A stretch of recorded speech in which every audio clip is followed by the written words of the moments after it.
Bonjour à toutes et à tous.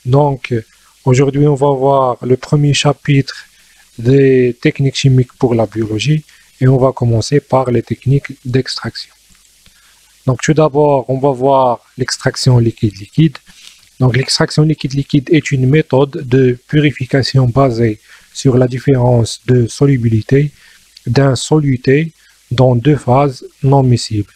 On utilise habituellement une phase aqueuse et une phase organique. Donc ici j'ai un tableau de miscibilité des solvants.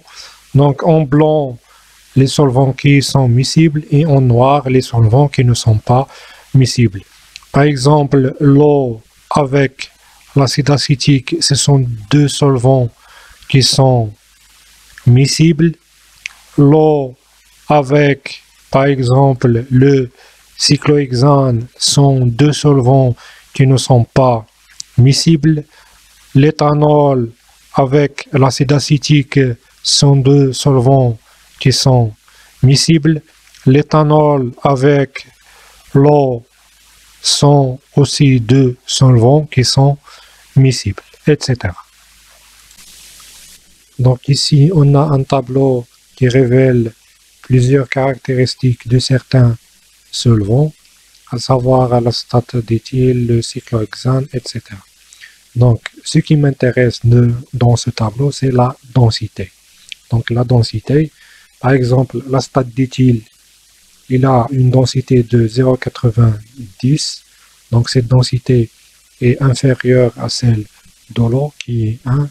Donc, si je mélange l'acétate d'éthyle avec de l'eau, je vais trouver l'acétate d'éthyle dans la partie supérieure et l'eau dans la partie inférieure.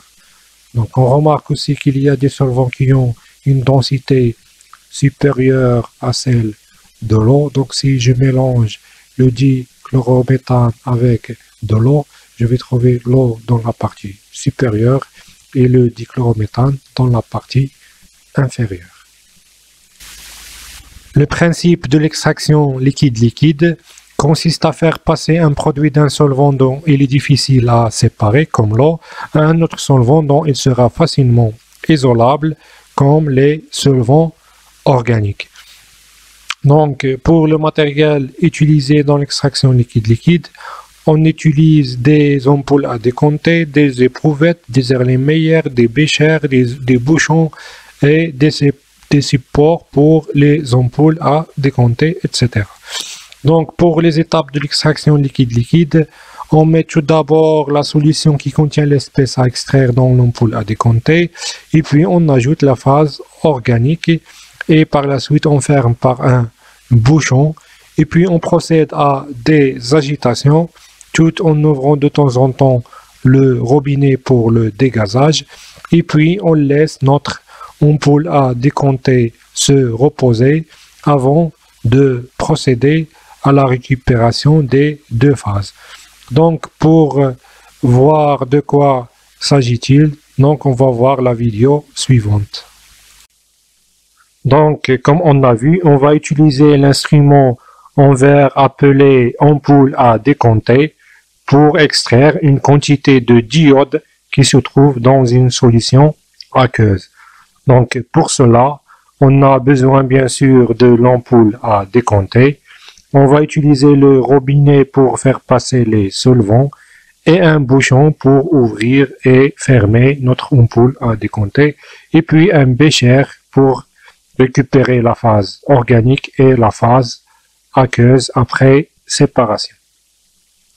Donc, tout d'abord, je vais commencer par la phase aqueuse qui contient le d'iode qui est l'élément à extraire ou l'espèce à extraire, et puis je vais ajouter la phase organique qui est ici l'hexane et qu'on appelle aussi l'extracteur, et puis je vais fermer l'ampoule à décompter avec le bouchon et je vais essayer d'agiter plusieurs fois pour faire passer le d'iode de la phase aqueuse vers la phase organique.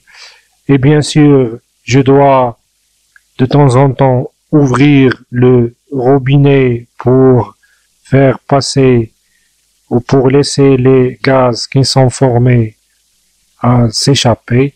Et puis, je vais laisser mon ampoule à décompter se reposer pour la décomptation. Donc, après un certain temps de décomptation, je vais tout d'abord retirer le bouchon et après, je vais ouvrir le robinet pour faire passer tout d'abord la phase la plus dense qui est ici la phase aqueuse. Et puis, je vais récupérer la phase organique. Si vous avez remarqué, la phase organique au début était incolore et là, elle est devenue violette, ce qui prouve qu'on a bien extrait le diode de la phase aqueuse vers la phase organique. Donc, j'ai mes deux phases, la phase aqueuse et la phase organique.